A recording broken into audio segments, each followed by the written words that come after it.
Hi everyone, today I'm here with the talented Ash Parrish to talk about toxicity and negativity online and how to deal with it. As a public figure in the journalism industry, she has had to deal with more than her fair share. So, to set the stage, can you tell me what you write about and how much in the public eye you are as a staff writer for The Verge? So I write about all things video games. I like to focus on esports. I'm a very big fan of the Overwatch League, so I have a tendency to write about that, even though not a lot of people read about it. And I also like to focus on the intersection of video games and Black communities. So I am a Black woman. I like to write about how we perceive video games. So if, for example, if a character creator has really good options for like Black hairstyles, or if they don't, those are the kinds of things that I like to talk about. I also like to talk about what Black figures in the video game community are doing. For example, we've got the End Twitch hate raids that are going on right now, and that Twitch Do Better movement, and that was started by a Black streamer. And one of the things that I like to do is I like to find the stories that don't get talked about that involve marginalized people, so queer people, people of color, and bring them to the forefront. Those are the things that I like to talk about when I do my writing about video games. And as far as how much I'm in the public eye, it differs depending on the day and what I'm writing about. A piece about Overwatch will go up and it won't really cause too much of an issue. Or if I write about the newest Xbox and I happen to strike a nerve, then I will have to go into hermit mode for a month. So it honestly it really depends. It's a mixed bag every day. So, I mean, that kind of goes into the next question about like when you're writing a piece, do you kind of know when you're going to get that feedback of, based on the subject? Usually, yeah. Like anytime you point out something or remind gamers TM that the majority of them are not, like, if you write about something that focuses on people who are not cissexual heterosexual white men, they have a tendency to get angry with you. It's just a thing that happens. It becomes a, why do you have to talk about them being Black, like why does that matter? And it does matter. So usually when my pieces have like that bent or that angle, I understand that I might draw the ire of some folks my way, and then other times it just completely catches you off guard. I'll give you an example. When the Xbox Series X launched last year, the gray on the top, it has the little holes. Hmm. I'm one of those people that has like an aversion to holes. It's called trypophobia. Oh, Do yeah. not Google that. Do not Google that. And I just wrote a little lighthearted piece when I was still working at Kotaku about how, like, yeah, this isn't for me because this is kind of grosses me out. And you would not believe the amount of hate that I got for just saying, like, not for me. You would have thought I shot Jeff Keighley live on air with the way that people were responding to me. It was absolutely just bonkers. So once again, mixed bag. You never can tell what will strike a nerve. Did you also get to write about the Apple Tower that on the same subject? I did not. One of the weird things about like having trypophobia is like Apple Watches can't do them because they've got Mm, those little bubbles on the screen. Nope. yeah, it's definitely something that most people don't think about, but it's always important. Now, so speaking of toxicity, I've seen some of the hate you get because you've shared it on Twitter. How do you deal with it? Because it's intense sometimes. I try not to. I understand that the majority of people who engage with my content in that kind of way are not dealing with it in good faith, so I don't have to pay attention to them. Hmm. This is not the same as ignoring anything or everything that somebody says about something that I wrote. Like, I'm obviously, as a journalist, 100% open to constructive criticism. So if people like have a disagree, on the merits of the argument that I'm making, I am more than receptive to hear that and to internalize that and to make sure when I'm writing again to keep those subjects in mind. But if they're just saying like, oh, why do you have to mention that this person is Black, or why do you have to mention this person is queer, or this is dumb or stupid or whatever, just because, like, I understand that that's not valid criticism and I don't have to hear it, so I just tune it out. Okay. So I 9 times out of 10, I just tune it out, and I try to engage with people who are, making good faith arguments, and the people who aren't can just go in the bin. So Now, is that how you've always been able to deal with it, or is that something you had to build up to? um a little bit of both. I am obviously black lady on the internet. Even before video games, or even before I started writing about video games, just having an opinion on the internet just means that people will get very angry with Yeah. you. Like I come from Tumblr, so I'm very big into fandom cultures. Um, so you learn from participating in those kinds of communities that, sometimes you'll say some stuff and people get angry at you. So it's a muscle that I've had to develop even long before coming into video game journalism. But it's also, so it takes on it becomes a different beast entirely when it is journalism. So I have to come up with new ways to deal with, what's happening. Like oftentimes I'll take a break, or I'll turn comments off, or I'll have other people deal with comments for me if it gets a little too nasty. And that's definitely a newer muscle that I am still working on. I've only been doing journalism for about a year and a half now, almost 2 years now. So it's definitely a new muscle that I'm still developing. Okay, now you've mentioned a couple times, you're a black woman, and like you said, that's historically a terrible combination for the gaming community because you receive just a lot of hate by default. Um, how do you suggest people coming into the public eye deal with this kind of thing where they're just going to get hate for being themselves? Uh, I will say that hopefully, when you are a marginalized person participating on the internet, you have a tendency to develop that kind of thick skin. I would hope people who are coming into the space that have those marginalized identities that do receive that kind of response just for being who you are, that they would have some kind of natural defense mechanism that they've already built up for it. That is a that's it's terrible that it has to be that way, but that is a Hmm. good it is of service to you. Use that instinct. It'll be good for you.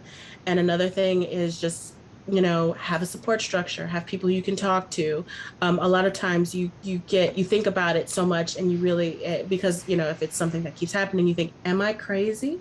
You'll start to doubt yourself, like, am I doing the right thing? Hmm. So it's helpful to have people around you who can tell you, with like, you're not crazy. These people are not saying anything of value. Keep doing what you're doing. Again, this is not to deflect from any kind of constructive, valid criticism. This is for, which you should always listen to and internalize, and deal with that as you need to deal with it. This is just for people who are just going to talk, junk about you for being who you are, or like, say like, oh, you're no good at this or whatever. Don't listen to that. Have people around you who are in your corner who are going to support you, and you will be fine. Awesome. Now, to go with that, like a lot of what you sometimes do is on public spaces like Twitter, where it's an open conversation. So, how do you deal with just comments coming in on Twitter, where it's a public space, but it's someplace you also need to be for work and perhaps your personal life? Use any kind of social media that you use their tools to combat harassment. I have replies turned off, so I can't see people who replying to me that I don't follow. Um, Also, curate your lists. Make sure the people who are following you aren't, hate following you just so they can, talk whatever junk they want Mm. at you for whatever reason. Um, Another thing that I would do is, humans have a natural tendency to want to like see what people are saying about them, or you've worked so hard on a piece and it goes up and you want to Yeah. know what people are saying about it. Been And there. the number one rule of the internet is don't read the comments. That will always hold true. I know I struggle with that myself, and I go looking for trouble when I shouldn't, and it always gets me in trouble. So don't do that. Try not to do that. Try to ignore that impulse, which is a very human impulse, and I completely understand it. But try to limit your seeking of comments or engaging with comments. Just don't read them.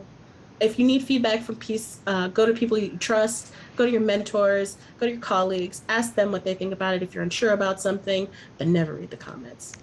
In as much as Yeah. you can do that, which is very hard to do. I've gone to the comment section a few times on Reddit's for articles I've done, and it's, yeah, it can get rough. Yeah, exactly. Exactly. Don't do that. Oof, yeah. Uh, now, have you ever like run into any problems with employers where they might be concerned about the amount of negative feedback that you personally get when doing your job? Um, I switched jobs. I used to write for Kotaku. Now I write for The Verge. At Kotaku, I had a very supportive structure where people would understand that, okay, Ashley's writing something that I know will cause problems. So here's what we're going to do. We're going to moderate the comments for her so she doesn't have to do that. So she doesn't have to see what's going on. We're going to potentially even close comments for stuff that gets really out of hand or for things like that. And most of the other times, like just people will checking in on me, making sure that I'm okay when things get rough. And they inevitably do get rough and I get rattled and I have to like go take a break. I've always had supportive people who'd be like, it's okay, go take a break, come Hmm. back when you're ready, we'll still be here. Because yes, at the end of the day, it's just a job. And if your job is causing you distress, that you shouldn't have to deal with that. So you take whatever mental health time that you need, and that's been very helpful. It's knowing that I have those kinds of good colleagues in my corner has been so helpful for the times that these things happen. Awesome. So a lot of clear communication with your Mm-hmm. job is always Yeah. is extremely helpful, I should say. Yeah, and if you feel like something you're writing is gonna cause that kind of reaction, talk to your editors. Let them know like, hey, I'm concerned. You guys can, and then that way you guys can open up a dialogue and figure out, what are our best practices here? What do you want to do? And ask, what can your editor should ask you, what can we do for you to make sure that you feel safe? Because ultimately that is their job.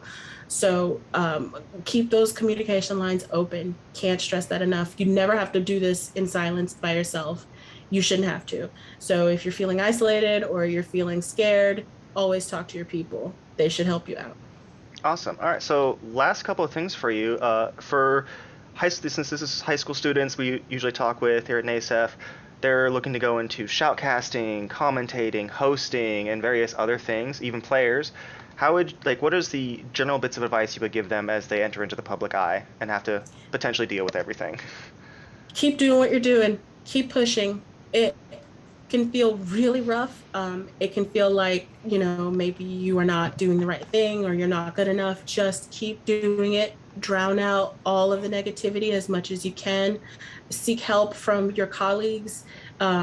See the people that you want to be like, and you look at them and you study them and learn from them as much as you can, and just keep pushing. Like that's on real.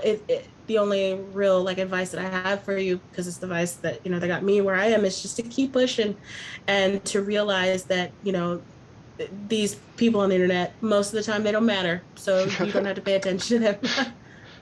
Awesome. Well, is there anything else you'd like to discuss about in this conversation? Talk about in this conversation on the subject? I will give the advice that you don't have to respond to negativity at all. I know that there's also the impulse to want to stand up for yourself and fight what for the things that you believe in. And one of the things that I remember coming into this space is a quote from Toni Morrison, who's a famous Black author. She said, "The goal of racism is distraction. It will always have you trying to prove to yourself that you're human and why you need to be here. It'll have you running around in circles, repeating the same arguments over and over and over again until you tire yourself out and burn out." And it's the same for things like misogyny or transphobia or anything like that. So don't get distracted. So if you feel like you want to fight, there will be days when you feel like you want to fight, and sometimes you're just gonna have to fight. I do it too.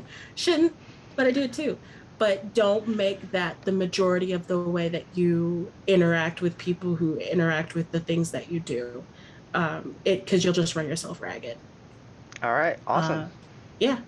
Well, thank you very much for taking the time to talk with me about, admittedly, a not so fun subject. If people want to check out some of your work, where should they look for you?